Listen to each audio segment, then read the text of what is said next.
All right, it's 10:30. We'll get going.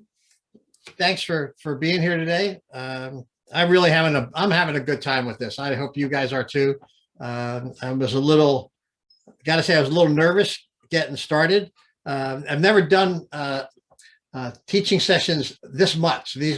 All these as many sessions as we've had, as much depth. So really been happy with the way you guys have responded. Thank you for sending in the writing exercises. Those of you who have, um, you're really making it a lot of fun. So I really appreciate it. But before we get started, let's just pray before we get started and ask. Thank you, Lord. Thank you, Lord. Thank you, Lord. Father, we just thank you for the opportunity you've given us to get together today, yesterday, today, and tomorrow, and to be able to talk about the gifts that you've given us and the craft of being able to exercise those gifts. We thank you, Lord, that you have entrusted us with the gift of storytelling. And we pray, Lord, that what you have entrusted to us, we will be able to share with others, and that we can touch hearts with the stories that you've given us. And Lord, we can represent you, and that our stories that we'll be ambassadors of you and your love for the world in those stories. So Lord, speak through us, but today speak into us. Fill us with the things that we need to know, the things that we need to be able to absorb, to be able to hone our craft and sharpen what we do. Bless us this day, and bless all of those, Lord, who have joined us virtually. And we just pray all this in Jesus' name. Amen. Amen. All right. So just a couple of quick housekeeping things. I mentioned these sessions are live. So it's not like a webinar that you can leave the room and get some coffee and come back and pick up where you started, where you were before. It doesn't work that way. So if you have to leave, if you have an appointment or whatever, and you have to leave, that's fine. Everything's being recorded, so you will have access to those recordings, and they probably won't be available for about 4 weeks. But once they're available, once they go up, you'll have access to those recordings. I believe it's going to be for 2 months, where you can go back and take a look at anything during the conference that was going on. So you can look into the other continuing sessions or workshops or whatever it might be. Most of you have already done it.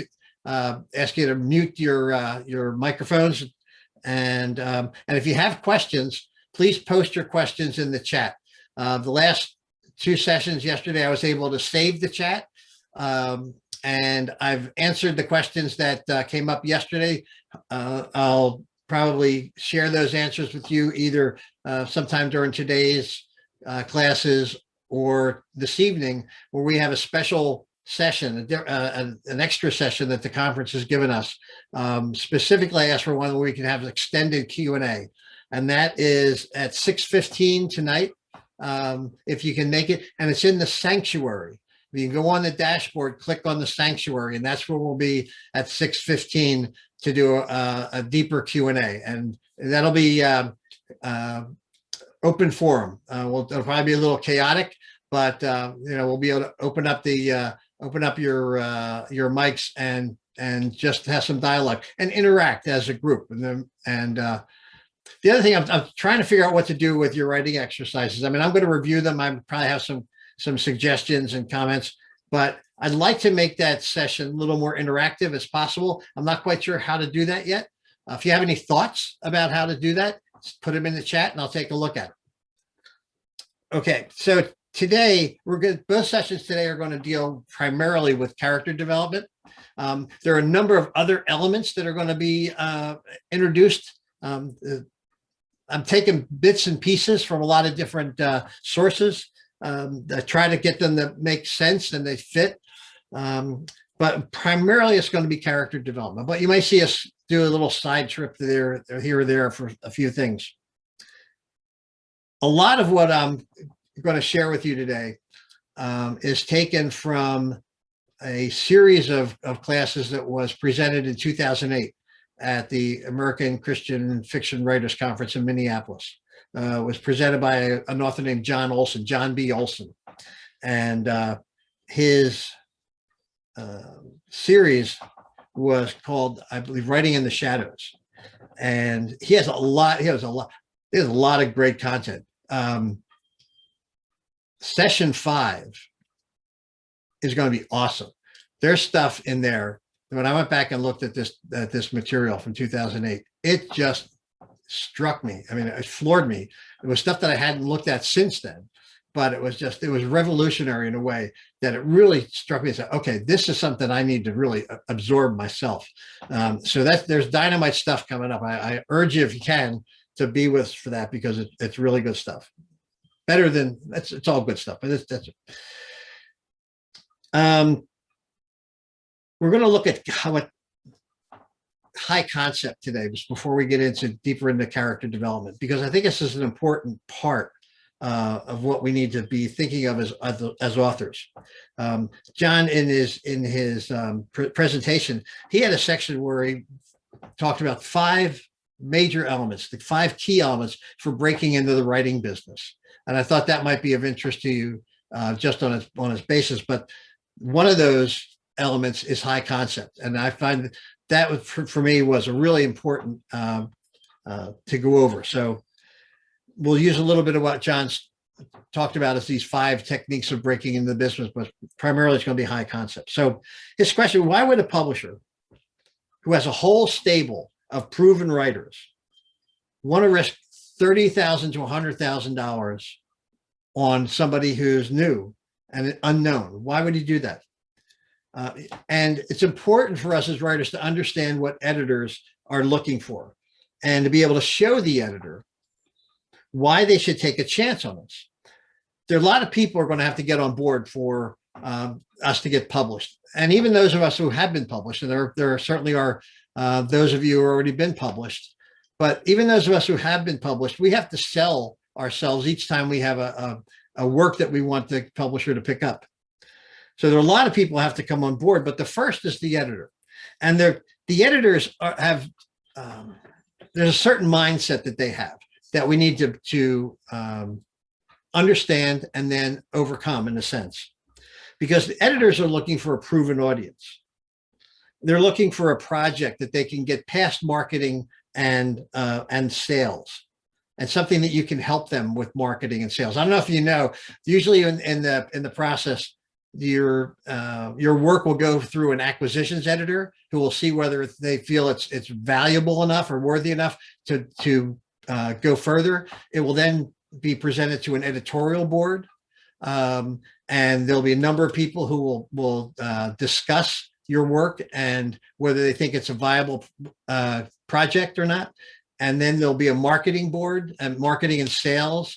And sales will chip in and say, we think it's a great book, but we don't think anybody will buy it. We don't think there's enough of a market out there to make it worthwhile for us to do this. And until you get past those hurdles, you've got a nice work, and you've got one that the publisher is looking at, but they haven't written a contract on it. You're not going to get to contract until you can get past those hurdles.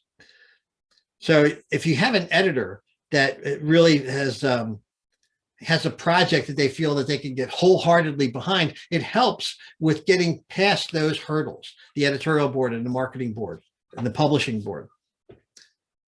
An editor is looking for a project that has low risk and few unknowns, which requires the author to have excellent writing ability and writing quality. The editor is looking for someone who will have prompt completion of assignments and deadlines that will meet their deadlines. And the editor is looking for an author who's going to be easy to work with. And an author is going to do a good job in marketing the book, helping to market the book. Marketing, I got to tell you, marketing is the toughest part of the writing business for an author. It's the most demanding. It's the most terrifying, I think, and maybe in a way. I'm not a marketer. I wasn't built that way, and I didn't grow up that way. So it's a stretch for me. I'm not a social media person. I didn't grow up in that environment. That's all something new to me. And I don't naturally go to Facebook, or I'm not on Instagram all the time. My daughter Megan, she's on her phone. And, oh, boom, she's in and out of this and in and out of that. that's tough for me. So, but marketing is a big deal. If you can prove to your editor and to the publishing company that you're really involved in your marketing, if you have a marketing plan for your book, it goes a long way. And I've developed marketing plans for my books, and some of them I've even followed. So the editors are going to be looking for somebody who's going to help them to market, and also just that somebody is easy to work with. Your editors do not want to spend a lot of time with somebody who's going to argue with them about every little thing. You got to pick your battles. There are some things that you're going to win. There's some things you're going to lose, and you got to just suck it up and keep on going. But if you're a prima donna and you're tough to work with, they're going to give it up. They don't have the time. They don't have the time to be able to invest more than is necessary holding somebody's hand or healing your hurt feelings. Okay. So if those are the expectations of your gatekeeper, your editor, what can you do to maximize your opportunity to break into the business? Olson came up with what he says 5 techniques that you can bring to your writing that will dramatically improve your chances of success. And those 5 techniques are writing with a big concept, writing for a big market, writing with uniqueness, writing with a special voice, a unique voice, and writing for wish fulfillment. Now, high concept to me, that's the biggest one. It's the one that he spent most time with. So he gave an example. He said, which of these stories, if you were an editor, which of these stories would you buy? The life of a quiet community is disrupted by a shocking murder. Stacy, the local newspaper reporter, tries to track down the murderer before he can strike again. That's one story. Or the second story is Hannah accepts the marriage proposal of her childhood friend, Paul. But Hannah is Amish and Paul is Mennonite. Her father will never accept such a union. That's story number 2.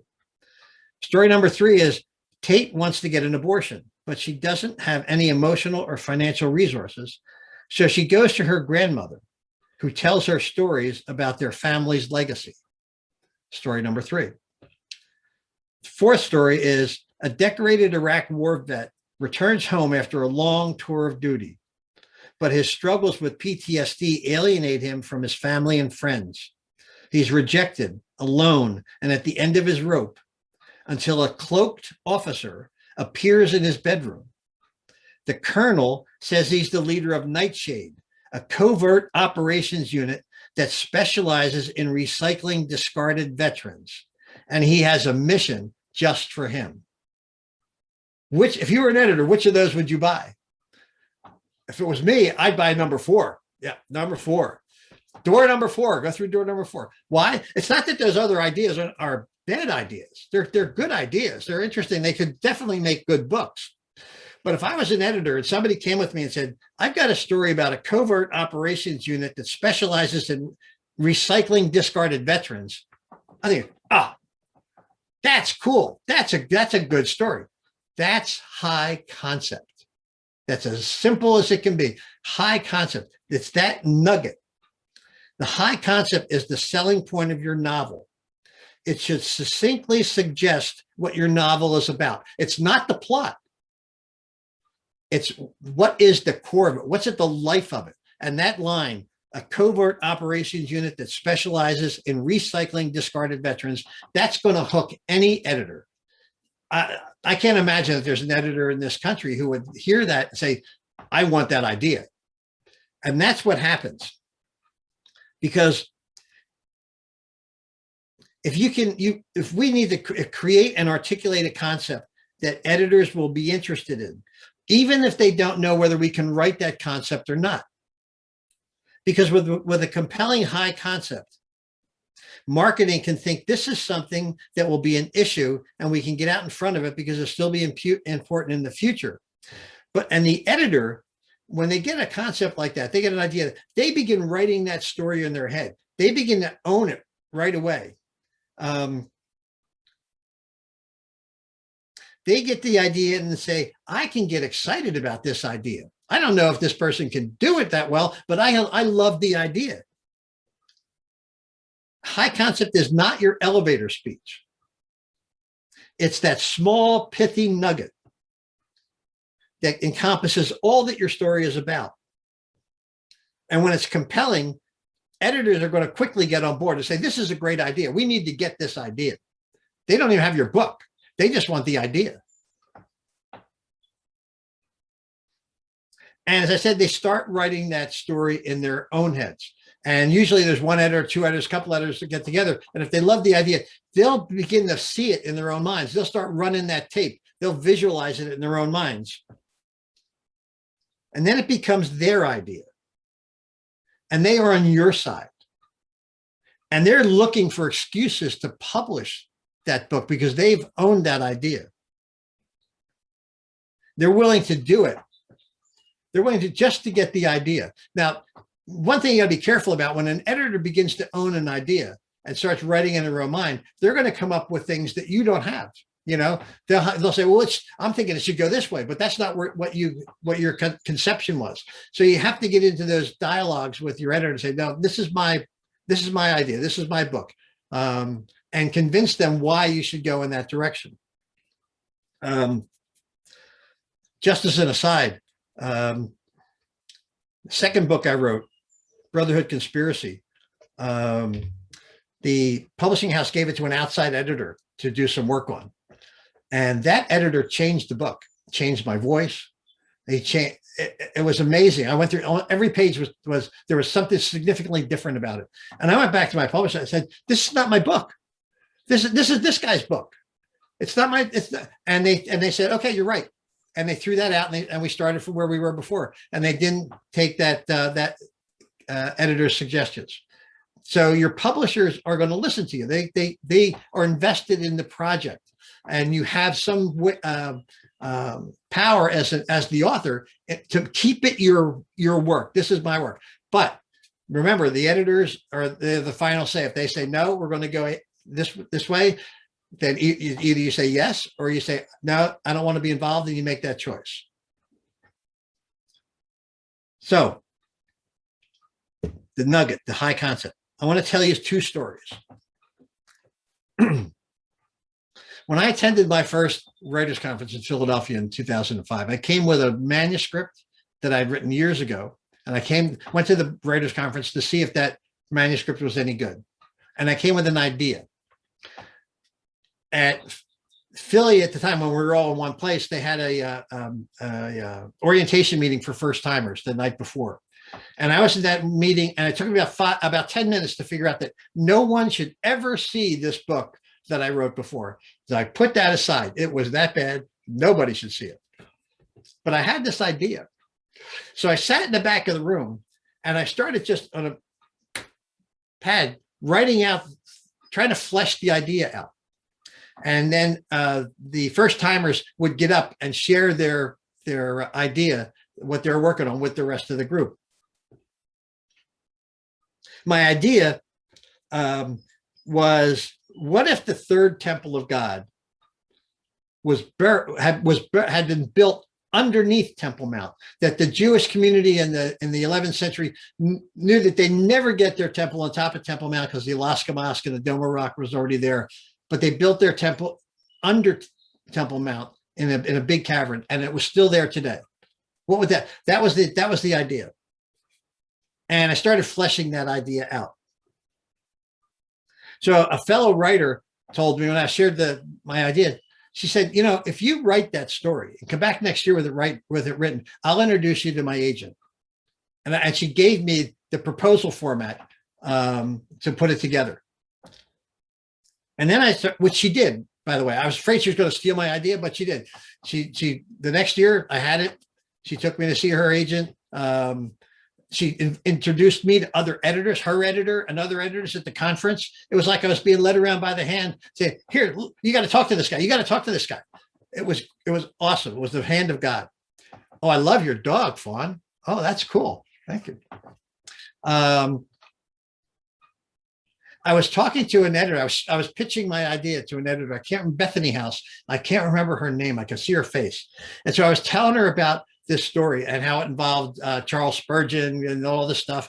And I'm going through it, and her eyes are lighting up as we're going on. And she puts her hand on my arm. She says, "Wait a minute. How much of this is real? How much of this is true?" I said, "Yeah, some of it's true, some of it's not." Okay, go ahead. Well, I knew I had her. I had her in that moment, right? They had no idea whether I could write the story. They just loved the idea.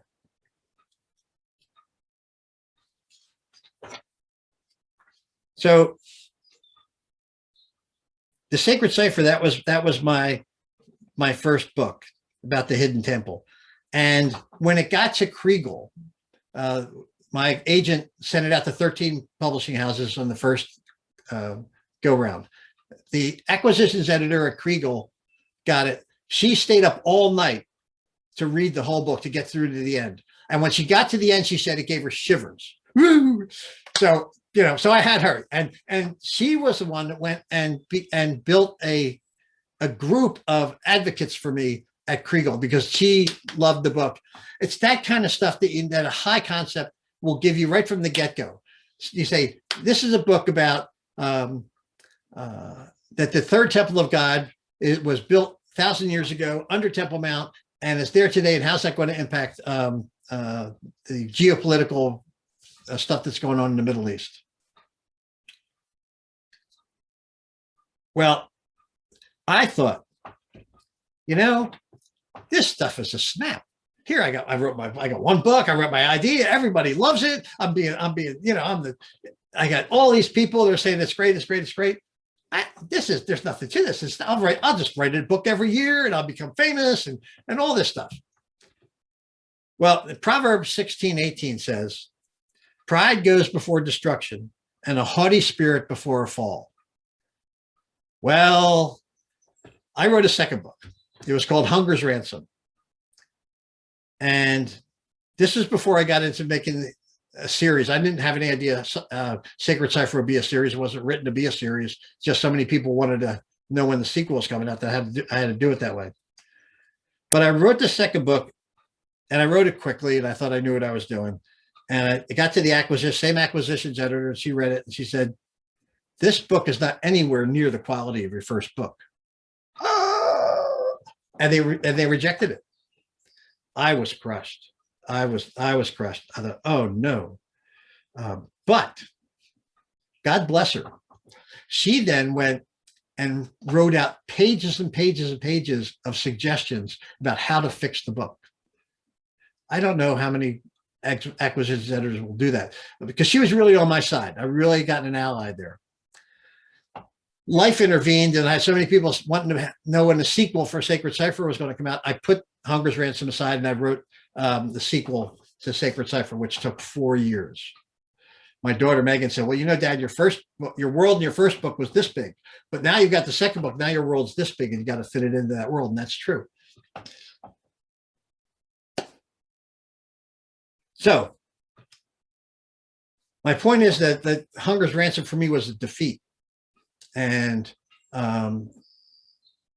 it really wounded me as an author because, but it also wised me up that I needed to work harder. I needed to be better at my craft, and I needed to know what I was doing. It was not going to be easy.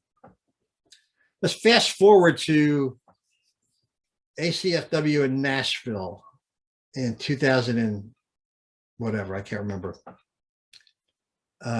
2015, I guess it was 2016. I was a Carol Award finalist for Aleppo Code. And I had a great idea for a nonfiction book, which I had written, which I really felt that God was calling me to do. And I wanted to pitch that. I was feeling pretty good about myself. I had a one-on-one appointment with an editor, one of the top editors at one of the biggest Christian publishing houses in the country. And I sat down with her. I think it was 10 minutes, 15 minutes, whatever those one-on-one sessions are. And we just started chatting. We started talking about our families. She knew I had worked at the Bowery Mission. We talked about Bowery Mission and rescue mission. She told me her son was volunteering at a rescue mission. And so we just had a nice conversation. It's getting near the end of the time. And she looks at me and says, "Wait a minute, what are you working on?" And I said, "Well, I've got a book about a rogue priest who kidnaps the Pope and holds him for ransom." And she said, "Oh, I love that idea. Send it to me." That was it. That was it. No pitch, no one pager, no synopsis, no proposal, none of that. I've got a book about a rogue priest who kidnaps the Pope and holds him for ransom. That's all she needed to hear. And boom, my manuscript was off to their publishing house. Well, unfortunately, the book didn't live up to that one line. They felt the book was too issue oriented. It was about there was a lot about hunger in the third world and famines and things like that, and it was too issue oriented, and so they passed on it. And maybe it probably was. And I've rewritten that book 3 times, and maybe one of these days it'll see the light of day. But that's not my point. My point is the same one that John Olson raised in his teaching. High concept captures imagination. Captures the imagination of your readers. It captures the imagination of your editors. It's the key piece, I believe, to breaking in. You want to break into the business?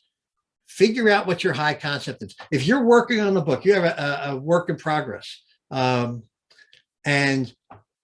you have maybe had a little trouble getting people to take a look at it, whatever it is, go back to it, figure out what your high concept is, find that pithy nugget, come up with a short sentence about this is what this book is that really grabs your attention. That would be something that you'd want to read. If you can find it and you can do it, then you've got something that's really powerful. If you can't find it in your work, go back and redo your work until you can get a high concept idea out of it. Get it down. This works. This really works. So I have to work at it. You have to work at it, but we need to do it because it really works. So let's get back to John Olson's work on how to break into the business. We're still going to be talking about high concept. He said the theory of high concept originated in Hollywood during the late 70s and was popularized by executives such as Barry Diller and Michael Eisner, which brings us back to Hero's Journey and Joseph Campbell and Christopher Vogler and what was happening back there at Disney. The same thing, high concept. Jaws and Star Wars were the original examples of high concept films. In theory, the appeal or bigness of a high concept book or movie should be evident from its high concept, a 1 or 2 sentence statement of what the book is about, without having to appeal to the quality of the writing, the richness of the characters, the originality of the themes. All that stuff is good and all that stuff is important, but you want to grab the editor or whoever it is looking with that one idea. A good high concept will give sales and marketing a handle on your novel. It gives them an idea of how they can sell it. A good high concept will capture the imagination of your editor. And as I said before, your editor, upon hearing, is going to want to write the book themselves. And a good high concept is going to minimize your publisher's risk. This is a big deal. The business has changed a lot since I started, and it had changed a lot even before that. The cost for a publisher to print a book, to create a print book, is extremely high. The investment of time and effort, they're risk averse. So we need to give them a reason why they want to take that risk. And high concept minimizes that risk. Now, why does it work? Why does high concept work? What's the psychology behind high concept? Well, one of the things is a high concept creates ownership. We've gone over this a few times now. It creates ownership with the editor owning the story as their own. High concept, if an editor can get to write that story in their own head, they're going to read your proposal and your plot synopsis with a lot less critical eyes than they would normally, because they own the story. And so they're going to look at it and go, oh, right, there are problems here. Maybe there's problems there. We'll take care of that. We'll get past that. No, any other circumstance, an editor will start reading your story and see plot problems and these problems and that problem, and they'll say, it's not worth it. It's too much work. I'm not going to do it. But if they own the story, they're going to bypass that stuff. They're going to put it aside because they want that idea. It gives them a sales handle. A good high concept is good enough that people will buy the book anyway. You put that high concept on your back cover. Remember, people buy books by looking at the cover, by looking at the back cover, by opening up and reading the first sentence, paragraph, maybe, and that's it. If you can grab them there, you got them. So imagine putting your high concept on the back cover of a book. Somebody's going to buy that book. They don't even know the quality of the writing. They don't, not sure about the story, but that grabbed them. So if your high concept is not good enough, even the editors will be willing to put work into making it stronger, but you have to give them something to start with. So how, excuse me, how do we write a high concept? How do we write a big concept that's going to grab people? There are different devices for using that you can use to put in a hook.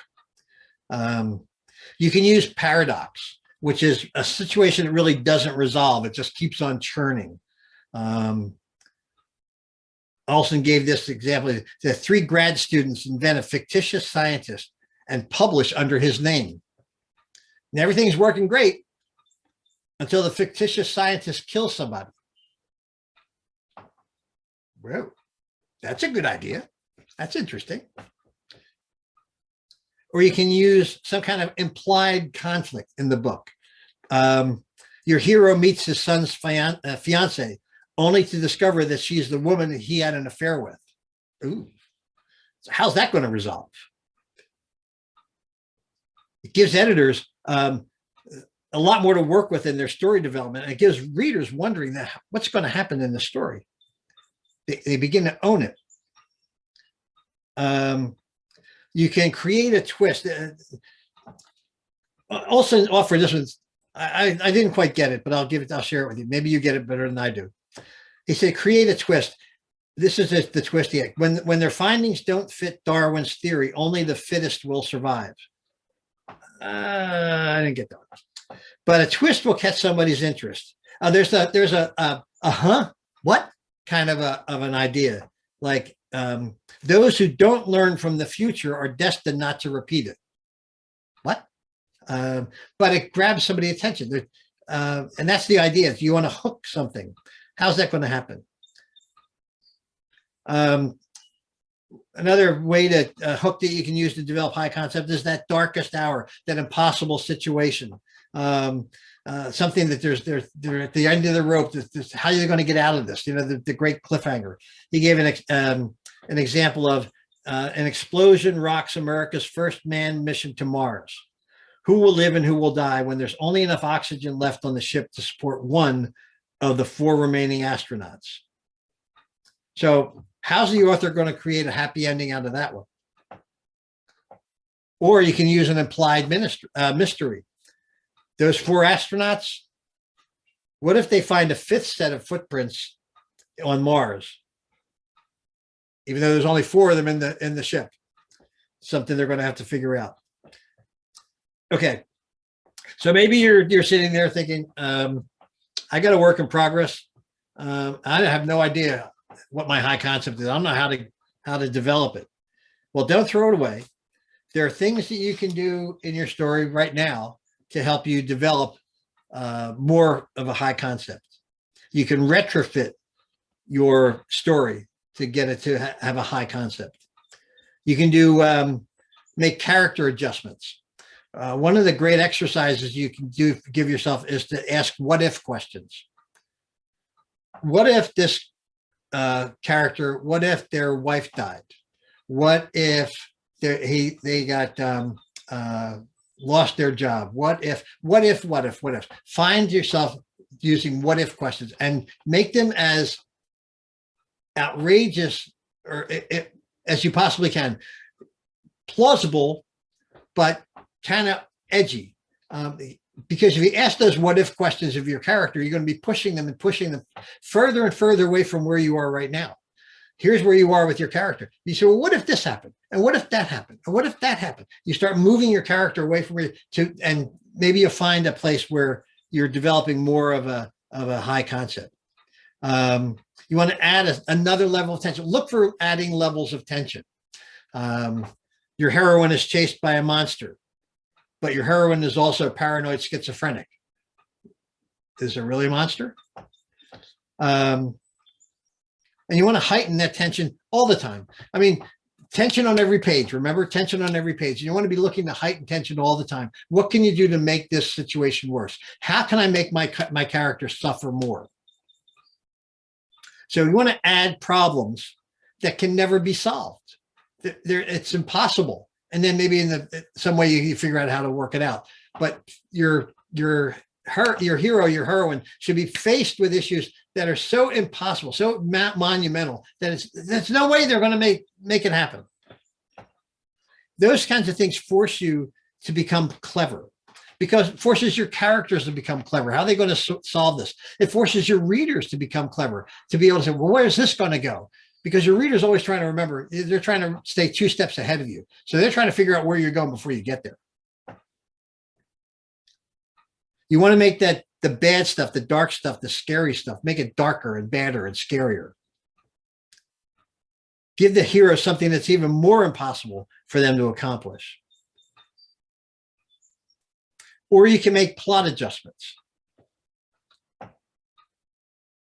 Remember those 4 astronauts who are on Mars following the explosion? Well, what if the saboteur was one of the astronauts? Or what if the saboteur was not one of the astronauts? That 5th set of prints. You can tap into universals. Oftentimes the themes that are in the Bible are good places to find keys for high concept. Or you can take a look at hooks like, who wouldn't want to go to a used car lot and buy a car that would turn into an alien transformer robot from some other planet? I mean, if you had that choice, would you want to do that? It was a great hook. You can look for something like, create yourself a world system that opposes a universal truth. Create a government that seeks to eradicate love. Things shouldn't be that way. But here's where a world system is stacked up against your characters. Not only do they have hurdles to overcome, they've got a whole world system to overcome. You want to increase the stakes. All of your novels, it's all about what hangs in the balance. If there isn't a big outcome, if the result is not important, if not huge, your reader's going to lose interest. So you want to try to find the things that increases the stakes. Find a universal driver, some things that most people can relate to. Maybe the character's belief in God, his faith is hanging in the balance. Maybe the fate of Virginia is hanging in the balance. With Empires of Armageddon, the fate of the Bible was hanging in the balance. The fate of the Battle of Armageddon was hanging in the balance. Can evil really change the end of the Bible? It's a big deal. It's a big deal, I think. When you're doing your plotting, don't think of solutions. Think of what is impossible. When you're looking at with the things your character, your hero is going to face, don't come up with situations or consequences where you already what the solution is. Try to put your character in situations that are impossible to overcome. You make things impossible, and it raises the stakes. And when you do something like it's going to force you to become clever. You put your character in a situation that's impossible for that character to overcome. And now you've got to become clever as an author. Now, what are you going to figure out that's a unique and interesting and fascinating way for your character to get resolution? And there's nothing wrong with defying the laws of logic. We can't defy the physical laws. I mean, maybe fantasy and science fiction, you can do that. But it's okay to have paradox where you're really defying the laws of logic. Also talks about surgically removing information. He says feeding the reader information. It's one of the worst things you can do for your book. There's an acronym, RUE, resist the urge to explain. 2005, I went to that first conference and I submitted I don't know, maybe it's the first couple chapters of the book to Nancy class, and Nancy Rue, RUE, was one of the, and she did the critique of my work, and in the margins several times it was RUE. I thought, why is she putting her name in there? Resist the urge to explain. You don't need to explain everything. And this is where you could come in conflict with your editors, because your editor wants to know motivation. Why would your character do this? I can't tell you how many times I've heard that as I was working with an editor. Why would they do that? I said, well, they got to do it. They got to, in order for the plot to move forward, they got to do it. No. Why would they do it? What's their motivation? So the editors, they want you to explain stuff so the reader can understand motivation. But as a writer, you want to resist the urge to explain. You want to leave things open-ended. You want to leave the reader hanging on some things that they have to start working through their minds. Maybe later on, you're going to fill in that blank, but you want the reader like, wait a minute, what's going on here? I don't know what's happening, because they're going to keep on going. If you explain everything to them in chapter 4, maybe they don't have to go any further. And you want to think about what's unique about your theme, what's unique about the conflict, what's unique about your spiritual payload. How can you heighten those things? How can you make them bigger? How can you make the goals more fantastic? How can you make the darkest moment even more darker? How can you make, when he's at his end of her rope, there's nothing, it's all over. It's all over. There's no hope. How can you make it even worse? Now, one of the things that also, one of the other points, I'm getting away from high concept now, of the 5 ways to break into the business.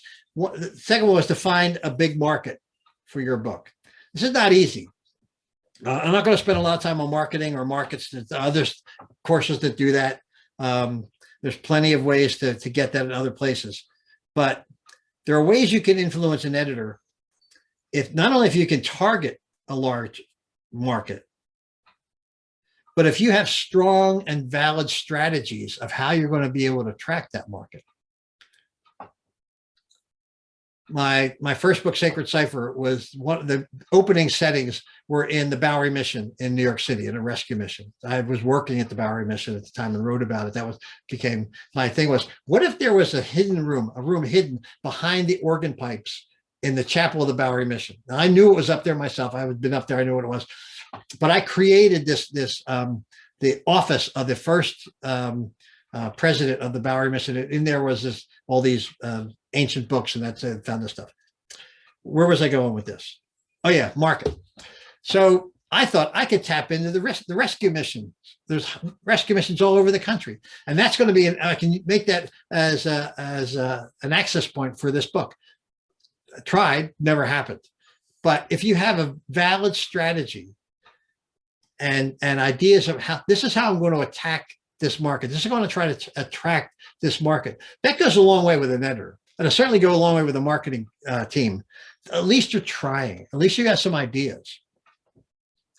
So there was an untapped market with homeschoolers. Was an untapped market for a long time. If you were in the business at that point, we said, man, homeschoolers, nobody's going after homeschoolers. I can try to go after those people. You look for a tie-in, somehow to tie into an existing market. That if you have an ordinary girl falls in love with an alien who's a social media influencer. I don't know anything about influencers, but find a way to try to tap into something that's out there that you can use.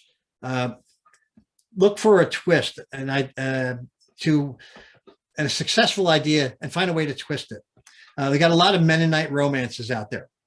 Well, let it be a Mennonite romance with a Mennonite private detective.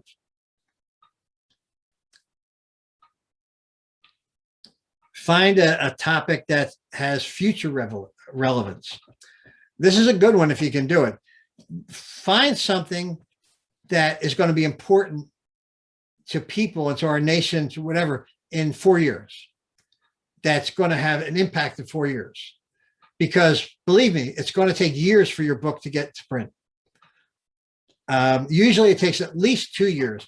Even if your book's bought a contract, you get a contract, it's going to take a year or so to get it ready to edit and do all that stuff. And it's going to take it, you have to get on their schedule, and they schedule out at least a year in advance. So if you're trying to write something about relevance, about something that's impacting the society, you want to be thinking about what's out in the future, what can be looking at in the future, because marketing can hang on to that, grab onto that to help them sell it. Something like, what if Fitbit became the mark of the beast? Oh, I have a Fitbit. It's out there charging right now. So there's just some thoughts about market. Uniqueness is another way to break into the business. God's designed us all to be unique. We have a unique purpose. But you want to trust in your uniqueness and celebrate it. Think about, what do you like to read? And trust in that God has made you in a unique way, and then use that uniqueness, the things you like to read, the things you like to do, what your hobbies are, what your life is like. All of us have uniqueness, and you can take that uniqueness and you can spin it in a way that's going to make it attractive to other people who are like you, baby boomers, like me. But understand what it is that resonates with you and it's important to you, and then make it part of your story. Find ways to make it part of your story. Make it unique, and trust in that uniqueness, because you'll speak to a lot of people like you, right out of your uniqueness, and then your books are going to be unique. Come up with unique characters, make them as unique as possible without alienating the reader. There are people who go over the edge sometimes with this. So you don't want to be weird, right? But you want your characters to be unique and different enough. We need to be able to relate to them, but you want to have some kind of an edge to them. I think I mentioned to you yesterday about Sammy Rizzo, who was a dwarf, who was a wise guy New Yorker. He wore huge hockey jerseys. And I just made him as weird as I possibly could. And the things that would come out of his mouth shocked me. They weren't filthy or anything, but it was like, wow, where'd that come from? But he was a really unique character. I wanted to kill him off. In the second book, I wanted to kill him off. And my editor said, no, you can't kill Sammy. So try to come up with unique characters. Tweak them, make them rich. Let them do things you don't want them to do. You want to have a unique voice or a style, but again, don't make it too weird, because that'll drive your editors nuts. They won't go for it. Look for a unique angle. If you don't have a unique angle in your story right now, see if you can write one into it. A biochemist falls in love with an uneducated homeless man. It's a kind of a unique romance. Once you find something that's unique, once you grab, you say, okay, that's unique in my story. Push it. Make it a central tension of what's going on in your book, a different kind of a vibe. Give it something that's going to give it life, that'll carry your story. Excuse me.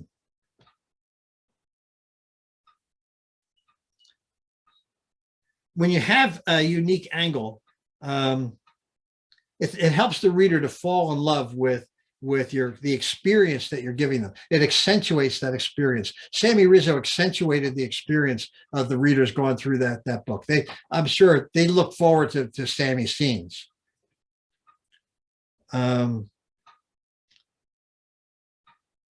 A unique angle could be someone wants to kill a doctor, but he doesn't know why. Or that the doctor put out a contract on his own life, and now he wants to live. He wants to stop it. Or his mother put out a contract on his own life. I don't know. Find something that's different. Or put together, crossbreed two unlikely ideas that don't normally go together. Like romance with a vampire. Somebody did that, and it worked out pretty good. Again, that Mennonite private detective. Our novels need to be novel.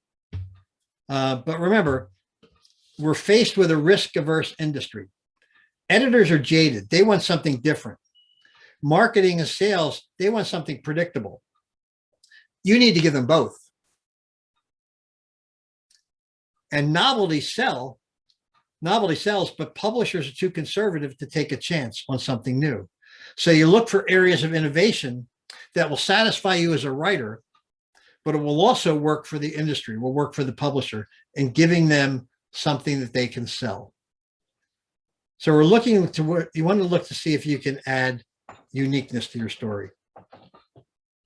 Another one of the things that Olson talks about is voice, a unique voice. He said that a unique voice for a writer or a character is probably one of the most powerful ways you can influence an editor, get the attention of an editor, because it's so unusual and it's difficult to pull off effectively.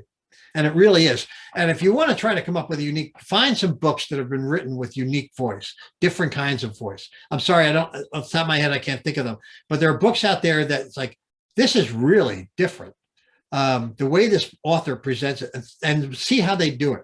But if you can come up with it, excuse me, a new voice, your character's voice would tell you volumes about your character just by the voice that they have.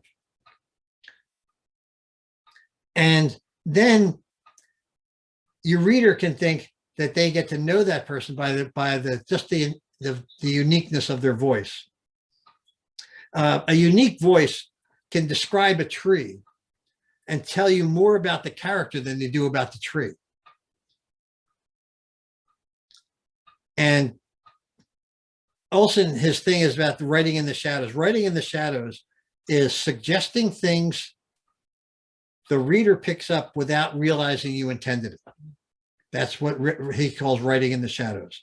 Suggesting things to the reader that the reader picks up on without realizing you intended it. Voice is a great way to do that. So the goal of voice is not to focus on you as an author, but to tell the reader about your character. That's its purpose.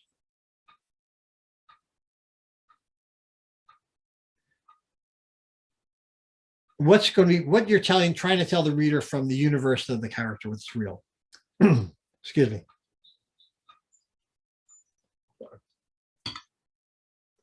And if you're dealing with dialogue, you want to have people, excuse me, people who speak a little differently. How are we doing on time? Okay. Wow. Okay, this is going to carry over to the next session. Have people who speak a little differently. It gives the book flavor. Even your minor characters can improve and widen the voice of your book. So look for unique characters who have unique voices and write them like you hear them. I'll give you a couple little snippets from a character. Rabbi Mordecai Herzog is a 90-year-old Israeli rabbi who shows up in the middle of Persian betrayal and plays a significant role through the rest of the book. And you can hear a little bit of the change in the cadence in some of his statements. He said, "Good, then perhaps doubt me you won't when I tell you that an angel, Bayard he was named, sent me to you with a purpose, not only this message to deliver, but also to bestow upon you the anointing of the guardian." Another comment, "But Agent Mullaney, why? Why now? Why this prophecy, this box of death, this supposed peace with the Arabs and the unleashing of this evil all at the same time? About that, have you wondered?" And then another place where he said, he's rubbing his chin with his left hand. Herzog opened the palm of his right hand toward Mullaney. The envelope was still between his fingers. "So, you care not to know this message?" All right. So whose voice is that? Yoda, right? Anybody hear Yoda in that? All right. I stole Yoda. That's okay. My editors went for it. But it gives that character a little personality. Don't want to, you're not trying to fake an accent. You're just trying to give the character a little personality by their voice. The fifth way to break into the business that Olson talk about wish fulfillment. And what do most people in the world wish for? Money, sex, and power. What wishes drive most novels? Heroism, significance, moral virtue, power, justice, exploration, transcendence. When people go to a novel, they want something that resonates with the higher values of life. They expect more from novels than they do from their own lives. So they get into wish fulfillment. Cinderella stories, Ella Enchanted, the prince falls in love with a slave girl. The prince offers to take his place. There's all that Star Wars, Harry Potter. There's all wish fulfillment kind of stuff. I want to move into, though, there's a lot more on character development. And so I want to move into that. And if necessary, we'll continue on next session with more of this, because I have a lot on character development. So this is about characterization. The truth in your fiction can't just be understood in your mind. It has to be felt. And the truth in your fiction, whatever that truth may be, can only be felt through your characters, through their actions, their reactions, their interactions, their dialogue, their interior monologues. And that's the difference between fiction and nonfiction, is that your characters, you feel the story through your characters. And in order for a reader to feel and experience truth, then that character has to feel and experience truth. What's an experienced truth? Brian Mullaney's love for his wife, his grief over his father's death and the reconciliation that will never happen, his conflict of the duty between his oath to the country and his oath and his vows to his wife. These are all vividly shared with the reader through Mullaney's own words and thoughts, but he's experiencing a truth. When you're trying to get an emotional effect without giving the reader a cause, that's sentimentality. Sentimentality is when a character doesn't experience the truth that you're trying to convey. So your character has got to experience that truth, and the reader then picks up on it. We are moved by the character and their events, not by the narrator's voice. And that's the difference between drama and melodrama. What moves the reader is what happens to the character, who the character is. So for the reader to feel that character, what that character feels, they need to understand and relate to the character themselves, and so do you.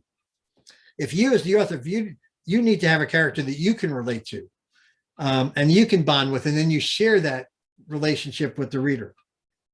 So how do we create characters that can move a story, but also move a reader? Well, a number of different ways to do it. We want to plan our characters. I mean, at least to an extent, you want to plan your characters. Even gardeners want to plan out their characters. There are a lot of different elements, traits, and circumstances that go into developing a character as complex as your protagonist. Some of them are simple. Some of them are much more complex. Some of the simple elements that help to create a character are the character's name, their gender, unique physical characteristics, even birth order. Some more complex elements are their emotional and their spiritual stability, their personality traits, their temperament, their history, the background that helped to create and shape that personality. Is there a wound that creates the hidden longing or the secret need? You need to understand it. And even if it's not necessarily brought out in the book, those character traits can be back there helping to create who that character is. And you want to think about what are the most important relationships in this character, both in the past and in the present, because that helps shape and create who that character is. All of those elements need to coalesce into one character, the best person to reveal your truth, whatever that might be. The protagonist should be the best person to reveal your truth. And they should be the person who is the furthest away from that truth. And the book is the journey to reach that truth, to achieve that truth. I've had to think about that one a few times. Maybe I can repeat it for you if you want. The protagonist should be the person who is the best person to reveal your truth. The protagonist should be the person who's the furthest from that truth. And the book is the journey toward that truth, whatever that truth is, that experienced truth. And the protagonist's character traits need to be developed as your character develops. You want to start building your hero's character in the first draft. and then develop it over subsequent drafts, the depth of your character. You're not going to get the depth of your character right away. Give yourself time to build the depth of character. Add layers to your protagonist through each draft. Somebody had asked about layered plotting, but add layers to your character as you go through each draft. Find new things about them, new things that you didn't even know. Ask yourself questions, or as Nancy Rue does, interview your character. Sit down with a pad and say, okay, so Joe, what happened to you when you were 4 years old? Or why were you angry with your father? And write down what comes to you. Add depth to your character.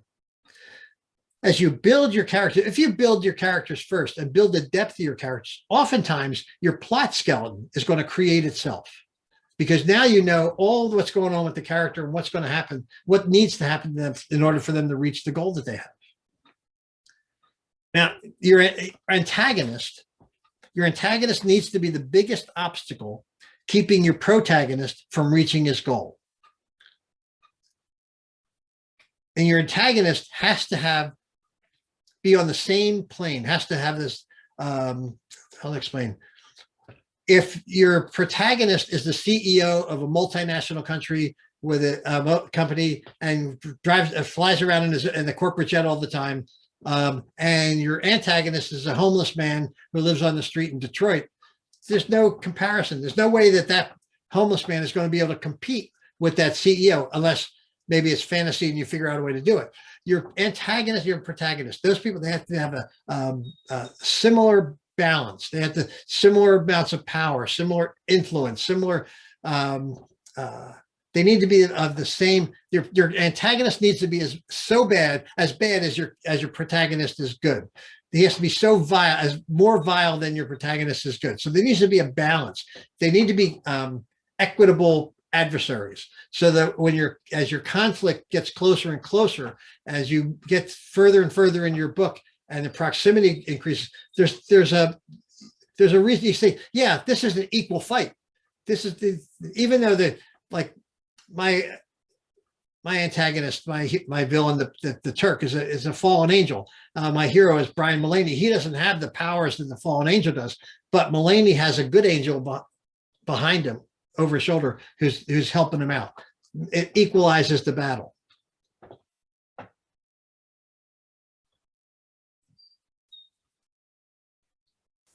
The antagonist needs to be a real person in the same vein with the same strength and resources as your protagonist.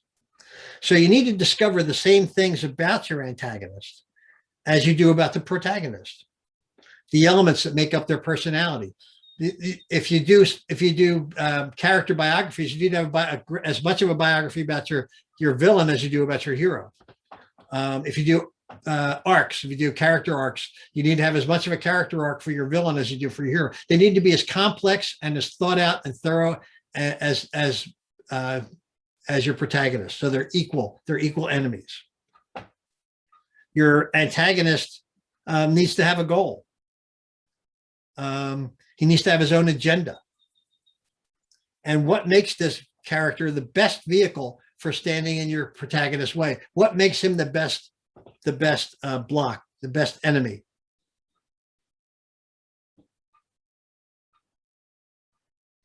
If there's any element of your antagonist personality or agenda or background or history that is not deepening the characterization of that antagonist or accelerating your plot, then you need to get rid of it. Superfluous personality traits. Only write the personality traits, the background, the history that help to deepen that character and move your plot along. Okay, everything should move your plot along. Now, where are we? 11:34. Okay, we're okay.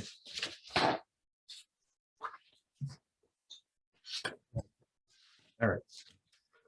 Now, if protagonist is going to have allies, so your antagonist will have allies. These are people that the protagonist can count on. They're one way to make the protagonist suffer is for your protagonist to lose one or all of his allies.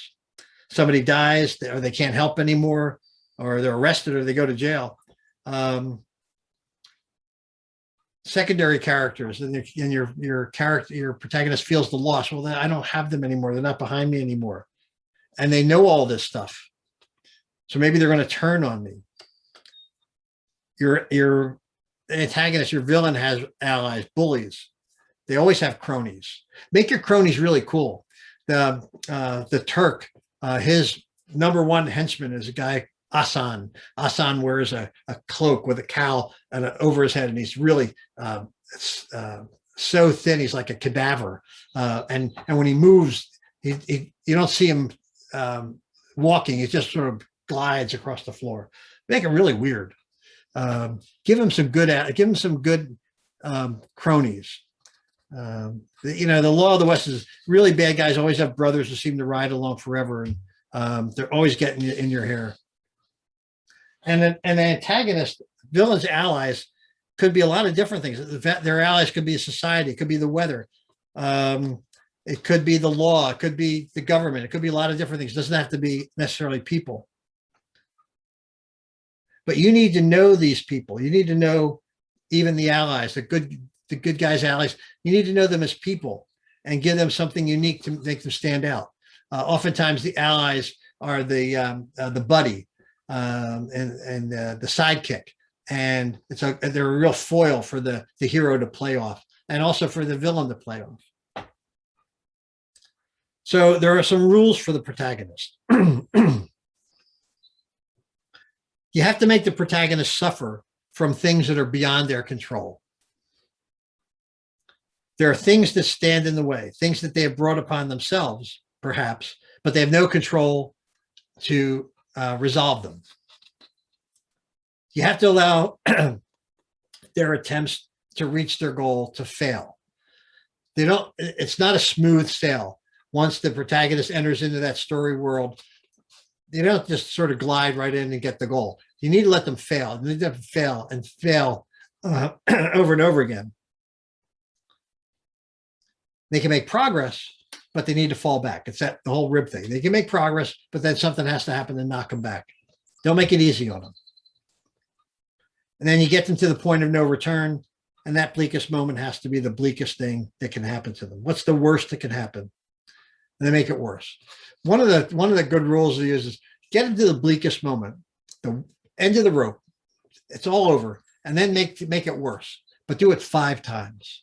That's tough. I don't know if I could do that, but try to do it. Make it as many times as you can. Twist that knife even deeper. Here's it's a good example. There's an accident on the street. Do you read about it in the newspaper? Does someone tell you that it happened?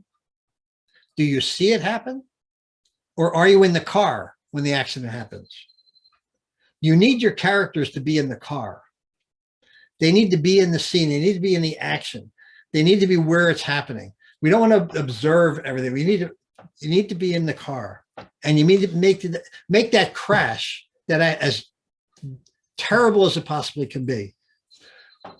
Limbs all over the place, blood flying, if that's the kind of book you write, whatever that conflict is. And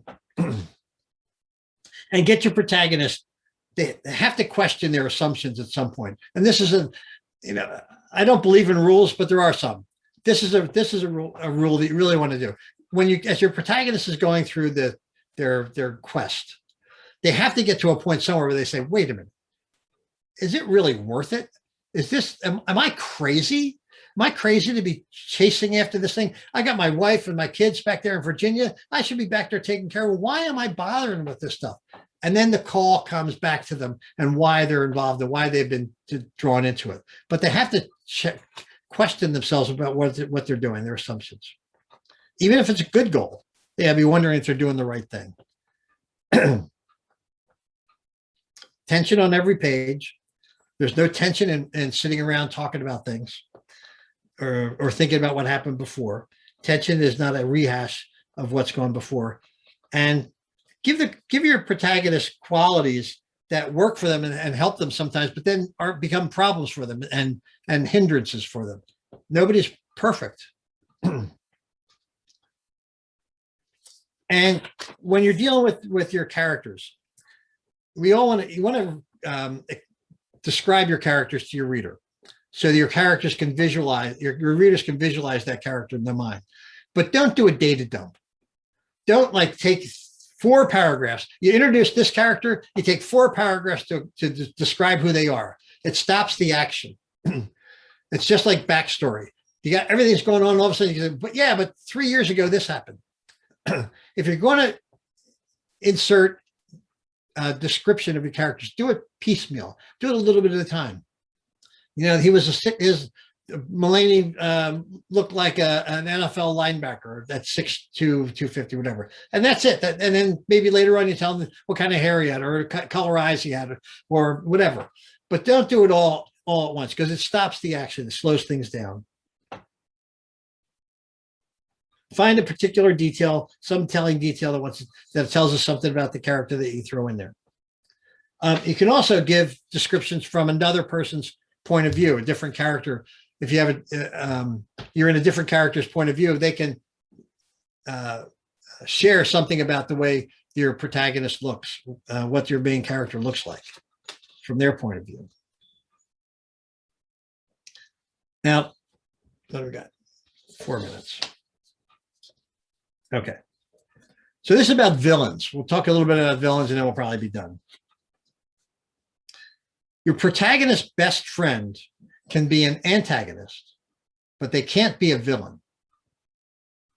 A villain will always be opposed to your protagonist. And he's making a decision that he's going to do a bad thing. Your villain has to be a vile person.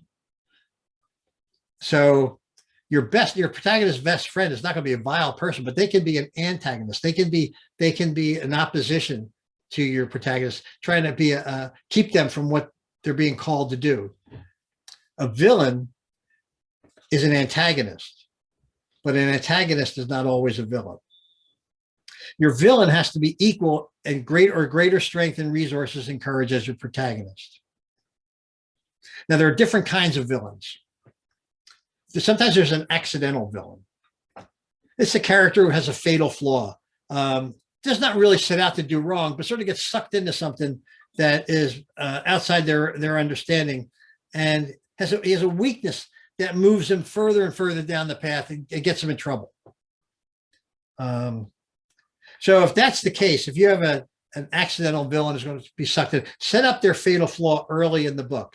Plant the seeds of who this person is and why they're going to fail and why they're going to be involved and become that villain later on.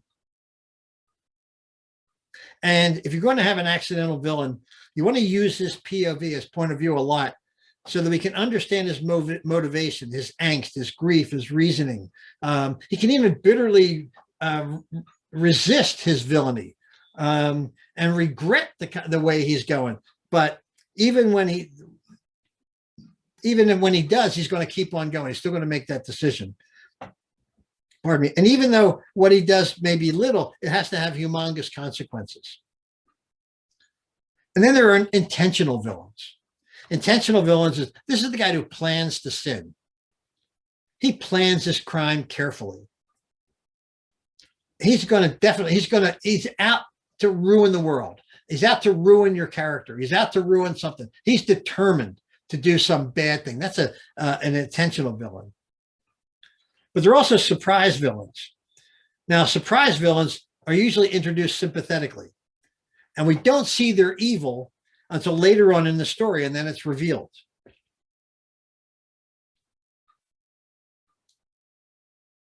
You don't want to make your surprise villain a point of view character very often, because if you do, you're going to reveal their badness too soon.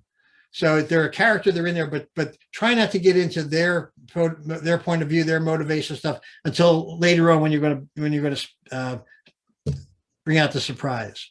Plant hints as you're going on that all is not as it seems, but leave that character's background shady and make it subtle. And there's two sides of your villain need to work together.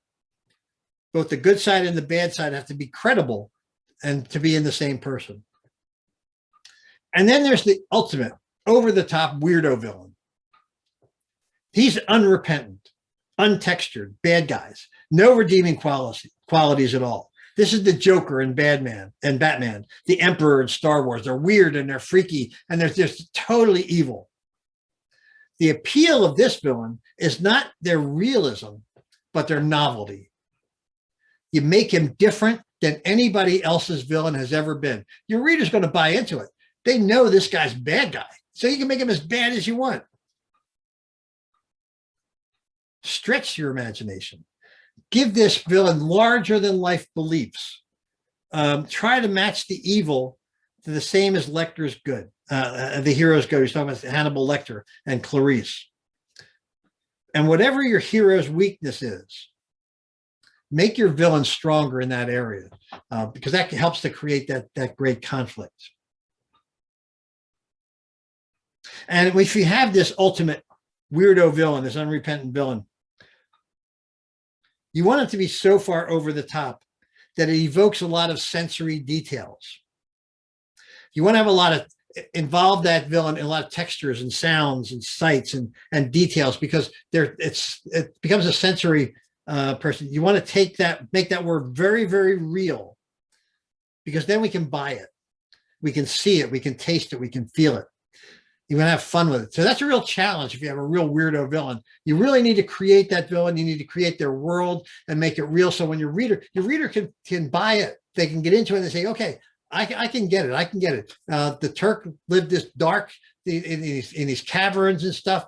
But I made him such I think a real person that the reader went into those places with them.